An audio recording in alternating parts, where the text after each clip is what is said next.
If you're watching this video, it's because you've done something wrong with your trumpet and it's having a strange malfunction.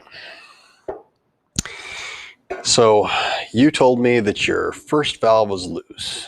To me, this feels like the analog joystick on an Xbox controller, right? It turns in any direction I want it to.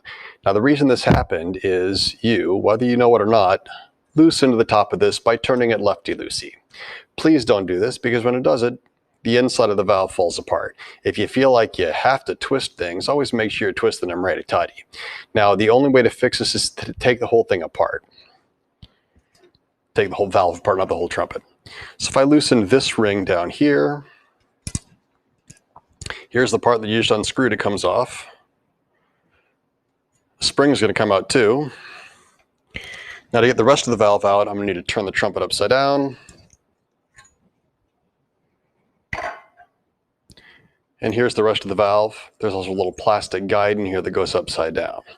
It's important that that thing doesn't fall out, because if it does, it's really hard to get back in, and you have to make sure it gets in facing the correct direction. Thankfully, because one of these slots is wider than the other, you'll know if it's in backwards because it just isn't going to fit.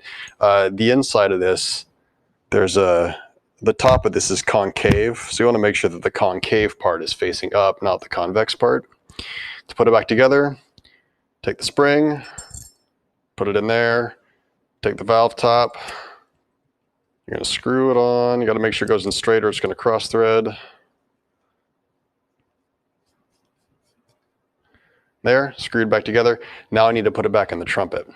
Now you see the number 1 is printed on this valve here because it is the first valve.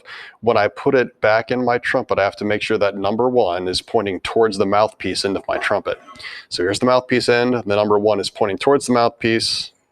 Slide it back in. And I can tell now if I twist it back and forth that that guide is snapped into place. And now I can tighten the top.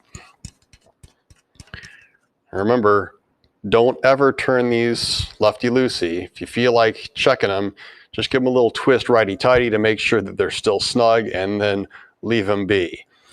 This is an easy repair for me to do. Sometimes it's really frustrating for students to do.